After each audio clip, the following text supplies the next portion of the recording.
ஸ்ரீசக்கர வரதாச்சாரியம் சுத்தசத்வ குருத்தமம் ஸ்ரீநிதிம் ராகவம் வந்தே he அபார கருணாகரம். கவசம் connect நேயர்களுக்கு நமஸ்காரம். பெரியாழ்வார் திருமொழி முதல் 10, 8ஆம் திருமொழி 4வது பாசுரத்தை அனுபவிக்க நாம் அப்படியே புறப்பட்டு ஆயர்பாடியை சென்று மானசீகமாக அடைந்து விட்டோம்.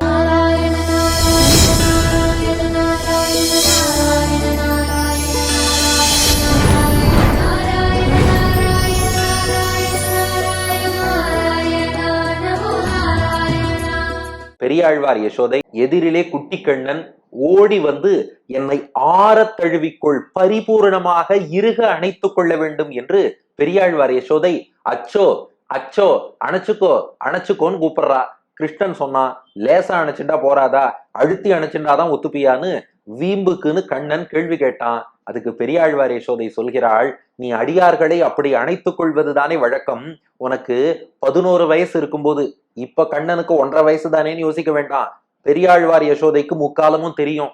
கிருஷ்ணா, 11 வயசுல நீ மதுராவுக்கு போன போது அங்கே கம்சன் அரண்மனையில் வேலை பார்த்த ஒரு சந்தனம் அரைத்து கொடுக்கும் பெண், அவளும் ஒரு கூனி, அவளுக்கு திரிவக்கரான்னு பேரு. ராமாயணத்துல கைகேயி அரண்மனையில மந்தரைன்னு ஒரு கூனி இருந்தா. கிருஷ்ணாவதாரத்துல கம்சன் அரண்மனையில திரிவக்ரா என்ற கூனி சந்தனம் அரைத்து கொடுப்பவள். கிருஷ்ணா ஞாபகம் இருக்காடா? சந்தனம் எடுத்துன்னு போறா கம்சனுக்கு. வழியில நீ பார்த்த, உனக்கு சந்தனம் வேணும்னு கேட்ட, உனக்கு வசதியான சந்தனம் கொடுத்தா. அவள் கூன் முதுகோடு இருந்தவள். அவள் முதுகை நிமிர்த்தும் போது அவளை எவ்வளவு அழகாக அன்போடு வாத்சல்யத்தோடு அருளோடு அவளை பிடித்தாய். அந்த கூனியின் கூனை நிமிர்த்தும் போது அவளை எப்படி ஆசையோடு நீ பிடித்தாயோ, அது போல் என்னை பிடித்து கொள்ள வேண்டும். அதையே இங்க கோட் பண்ணணும்னா, அவளை நிமிர்த்தும் போது கிருஷ்ணன் திருவுள்ளத்துல அவ்வளோ கருணையும் அருளும் பொங்கி வந்தது. ஐயோ பாவம், குன்முதுகோடு இருக்காளே, இவளை நிமிர்த்தணும்னு அந்த அன்போடு உள்ளன்போடு நிமிர்த்தினாய் அல்லவா? அது போலத்தான் என்னை அணைத்துக் கொள்ளும் போதும், ஆகா நம்ம அம்மா பெரியாழ்வார் யசோதை நமக்காக குனிஞ்சு காத்துன்னு இருக்காளே, அதாவது அந்த காட்சி அப்படியே நினைச்சு பாருங்கோ. கூன்முதுகோட இருக்கா, கிருஷ்ணன் நிமிர்த்தினா நிமிர்றா. அது போலத்தான் கிருஷ்ணா நீ ஓடி வந்து கட்டிக்கணும்னு நான் இப்படி குனிஞ்சுட்டே காத்துட்டு இருக்கேன். நீ வந்து கட்டிண்டா அப்படியே நிமிர்ந்து உன்னை தூக்கிப்பேன். அப்ப அவளை எப்படி நீ அணைத்து கொண்டாயோ, அது போல் என்னை அணைத்து அனுகிரகம் பண்ணணும்னு பிரார்த்திப்பதுதான் 4வது பாசுரம். ஏன்னா எப்போதுமே பகவானுக்கு ஒரு எக்ஸாம்பிள், உதாரணம் சொல்லி, இவாளுக்கு பண்ணது போல நமக்கும் பண்ணுன்னு சொல்லிட்டா அவரும் தெளிவா அனுகிரகம் பண்ணிடுவாராம். அதனாலதான் உதாரணத்தோடு அழைக்கிறாள் பெரியாழ்வார் யசோதை. 4வது பாசுரம். நாரிய சாந்தம் நமக்கு இறை நல்கு என்ன, தேரி அவளும் திருவுடம்பில் பூச, ஊரிய கூனினை உள்ளே ஒடுங்க, அன்று ஏற உருவினாய் அச்சோ அச்சோ, எம்பெருமான் வாரா அச்சோ அச்சோ. நாரிய சாந்தம் நமக்கிரை நல்கென்ன, தேரி அவளும் திருவுடம்பில் பூச, ஊரிய கூனினை உள்ளே ஒடுங்க, அன்று ஏற உருவினாய் அச்சோ அச்சோ, எம்பெருமான் வாரா அச்சோ அச்சோ. கிருஷ்ணா ஞாபகம் இருக்காடா? கிருஷ்ணாவதார சேட்டிதம் நாரிய சாந்தம். நீயும் உன்னுடைய அண்ணன் பலராமனும் கம்சனை முதலில் சந்திப்பதற்காக பிருந்தாவனத்தில் இருந்து அக்ரூரர் தேரிலே ஏறி புறப்பட்டு மதுராவை சென்று அடைந்தீர்கள். அங்க போறதுக்கு முன்னாடி வஸ்திராலங்காரம், புஷ்பாலங்காரம், சந்தனாலங்காரம், எல்லா அலங்காரமும் பண்ணிக்கணும்னு ஆசை. அதுல சந்தனம் எங்க கிடைக்கும்னு பார்த்த, கம்சன் அரண்மனையில் பணியாற்றக்கூடிய திரிவக்ரா என்ற கூனி கம்சனுக்காக பலவித சந்தனம் எல்லாம் அரைத்து எடுத்துக்கொண்டு போனாள். போகும்போதே வீதி முழுக்க சந்தன வாசனை அப்படியே பெருகிறதாம். இந்த பெருங்காய டப்பான்னு சொல்லுவோம் பாருங்க, அந்த டப்பா இருந்தாலே பெருங்காய வாசனை இருக்கும். இந்த சந்தனம் ரொம்ப ரொம்ப நறுமணம் மிக்க சந்தனமா.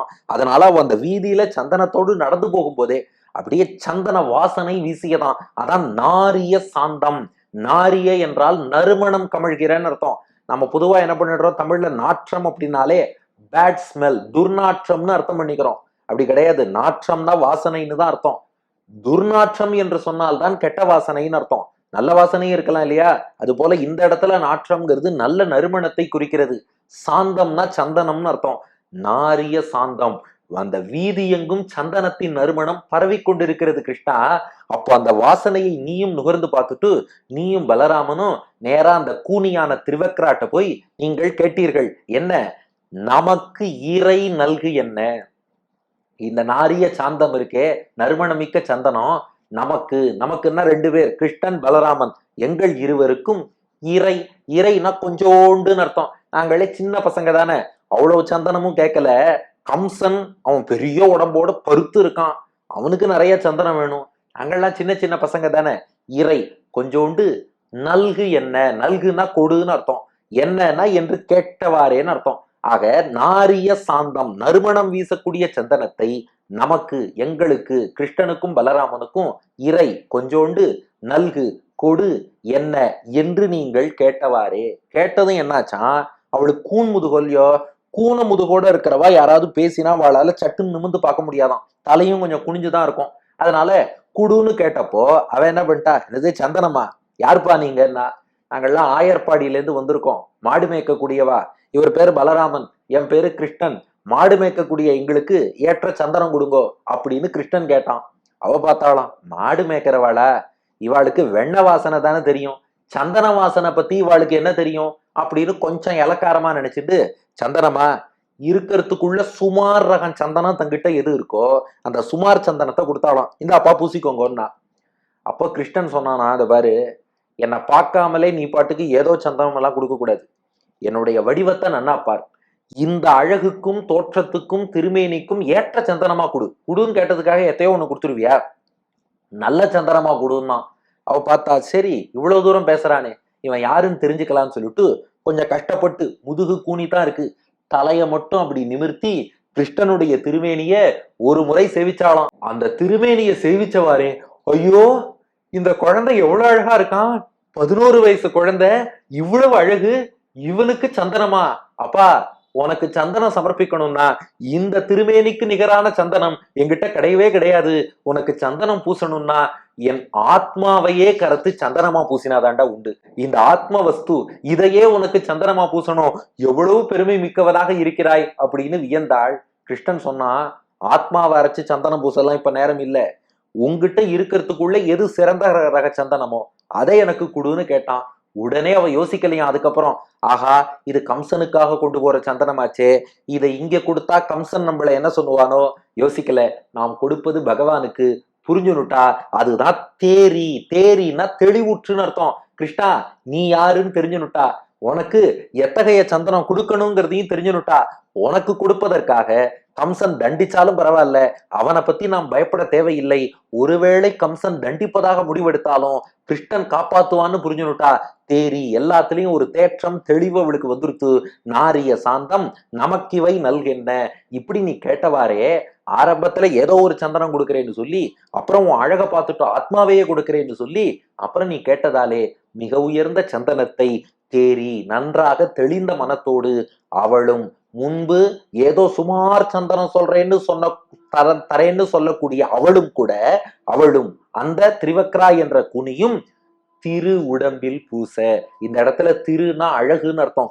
திரு உடம்பில், கிருஷ்ணா உன்னுடைய அழகான அந்த திருமேனியில அவளுக்கு என்ன ஆசைன்னா, பகவானுக்கு சந்தனம் கொடுத்தா மட்டும் போதாது, இதுதான் சாக்குன்னு கிருஷ்ணனை நாமும் நன்னா தொடலாம் இல்லையா, அதனால என்ன பண்ணாலாம், பூச, உன்னுடைய திருமேனியில மிக உயர்ந்த சந்தனத்தை எடுத்து அவளே பூசி விட்டாள், அவளே உனக்கு அணிவித்தாள். அவளுடைய அந்த அன்பையும் பக்தியையும் கிருஷ்ணா நீ பார்த்தாய். ஆஹா, ஆரம்பத்துல ஏதோ இலக்காரமா பேசினாலும் உண்மையில நம் மீது அன்பு வைத்திருக்கிறாள், ஆசையா சந்தனம் பூசி விடுறா, அவளுக்கு அனுகிரகம் பண்ணணும்னு நினைச்ச. என்ன அனுகிரகம், பொதுவா இந்த கூன் முதுகு உள்ளவாளுக்கெல்லாம் பார்த்தேன்னா, இந்த ஹஞ்ச் பேக்கும் ஆங்கிலத்துல, முதுகுல பார்த்தா ஒரு பெரிய கட்டி மாதிரி இருக்கும், முதுகு இப்படி குனிஞ்சிருக்கும். கிருஷ்ணா நீ என்ன பண்ண தெரியுமா, அந்த வெளியே வந்து இருக்கக்கூடிய கூன் அதை உள்ளே அழுத்தினாய், அத்தோடு வளைந்து இருக்கக்கூடிய முதுகை மேலே நிமிர்த்தினாய். ரெண்டையும் எவ்வளவு அனாயாசமா பண்ண, ஊறிய கூனினை உள்ளே ஒடுங்க.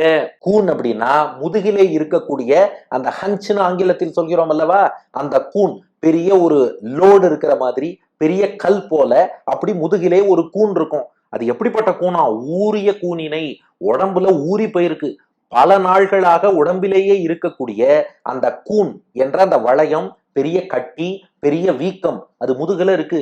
கிருஷ்ணா நீ என்ன பண்ண, ஊறிய கூனினை, அந்த வீக்கமாகி அந்த கூனை உள்ளே ஒடுங்க. ஒடுங்குதல் அப்படின்னா மறைதல்னு அர்த்தம். உள்ளே ஒடுங்கன்னா அவ்வளவு பெரிய வீக்கம் இருந்தது, அது எங்க போச்சுன்னே தெரியாதபடி உடம்புக்குள்ளே ஒடுங்கி போகும்படி, அது தனியா வீக்கமா வெளியில தெரியும், அது அப்படியே உள்ளே போகும்படி பண்ணாய்.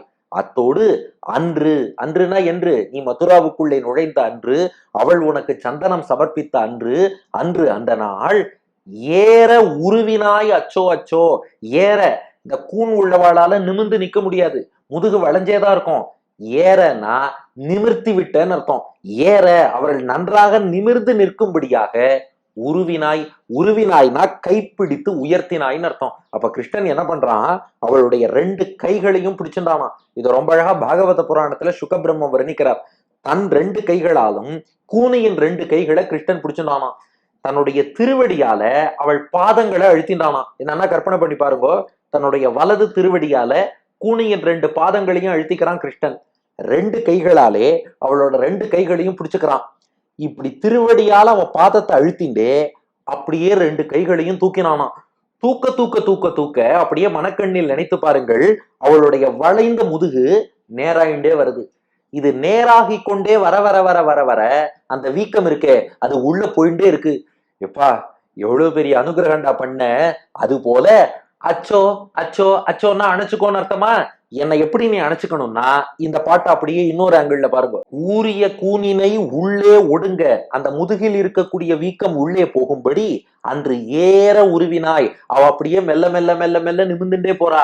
போக போக போக போக என்ன ஆறுது, இந்த கூன் உள்ள போயிட்டே இருக்கு. அது போல நான் இப்ப குனிஞ்சுட்டே இருப்பேன், கிருஷ்ணா நீ அங்க இருப்ப.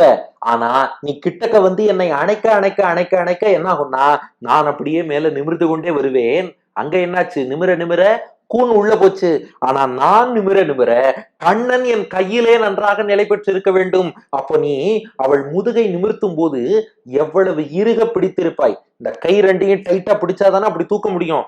அவளை எவ்வளவு இறுக அணைத்து அவளுக்கு பேரருள் புரிந்து முதுகையே நிமிர்த்தி விட்டு அதுக்கப்புறம் அனுகிரகம் பண்ணி அனுப்பி வைத்தாயே. அதற்கு மேல அவளை தண்டிக்க கம்சன்னு ஒருத்தன் இருந்தா தானே தண்டிப்பான். அவள்கிட்ட இருந்து சந்தனம் வாங்கி பூசி இந்த வேகத்துக்கு நேரா போய் கம்சனையும் அழித்தொழித்து அவளுக்கும் அனுகிரகம் செய்தாயே. அந்த கூனிக்கு பண்ண அனுகிரகம், சந்தனம் சமர்ப்பித்த திரிவக்ராக்கு பண்ண அனுகிரகம் எனக்கு பண்ணக்கூடாதாரா கிருஷ்ணா? உங்க அம்மா பெரியாழ்வார் யசோதை கேட்கிறேன், அவளை அணைத்து கொண்டது போலவே ஏற உருவினாய், அவள் நிமிரும்படியாக உருவினாய், அவளை பிடித்து உயர்த்தி விட்டாயே. வா, நானும் நிமிர்ந்து அப்படி உன்னை தூக்கி கொள்ளும்படியாக அச்சோ அச்சோ ஓடி வந்து கிட்டக்க வந்து டைட்டா அணைச்சுக்கோ. வா கிருஷ்ணா, எம்பெருமான் வாரா. அச்சோ அச்சோ, நான் வேற யாரா கேட்பேன்? பெருமான்னா தலைவன் சுவாமின்னு அர்த்தம். எம் பெருமான், எங்களுக்கெல்லாம் தலைவனே, எங்களுக்கெல்லாம் சுவாமியே. வாரா அப்படின்னா வந்துன்னு அர்த்தம். வந்து அச்சோ அச்சோ, வாரா அச்சோ அச்சோ, வந்து அச்சோ அச்சோ, கிருஷ்ணா வாடா, வந்து என்னை ஆற தழுவிக்கொள். தழுவிக்கொண்டால் அங்கே அவளுக்கு உடல் வளைந்திருந்தது, நீ தழுவியதாலே நிமிர்ந்தது. இங்கே ஆத்மாவுக்கு ஞானமே வளைஞ்சுதான் கிடக்கு.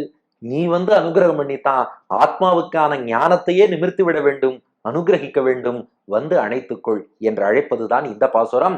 நாரிய சாந்தம் நமக்கிவை நல்கென்ன, தேறி அவளும் திருவுடம்பில் பூச, ஊரிய கூனினை உள்ளே ஒடுங்க, அன்று ஏற உருவினாய். அச்சோ அச்சோ, எம்பெருமான் வாரா. அச்சோ அச்சோ, நாரிய சாந்தம் நமக்கிவை நல்கென்ன, நறுமணம் மிக்க சந்தனம் நமக்கு கொடு அப்படின்னு நீ கேட்டவாறே.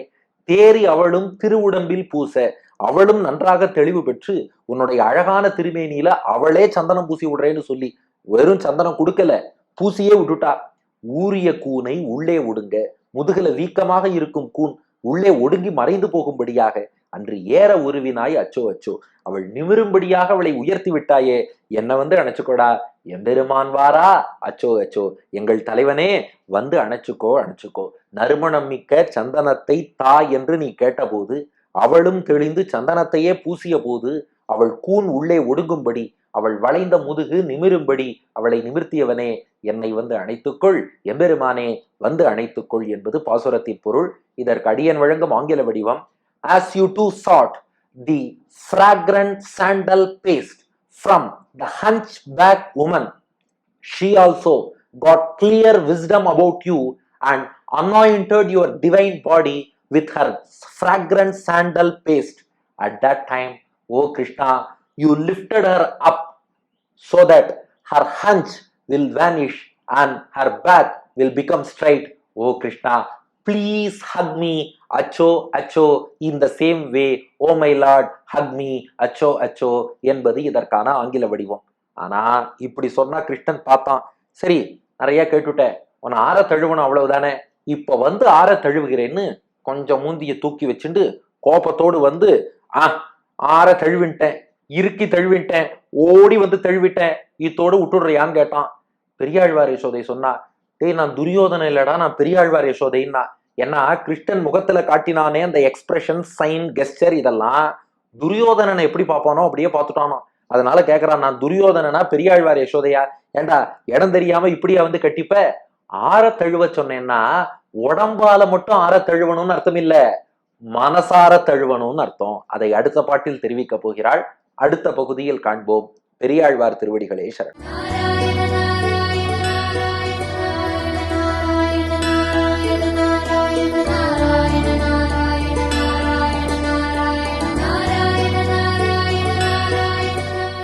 நாரிய சாதம் நமக்கிரை நல்கென்ன தெரியவளும்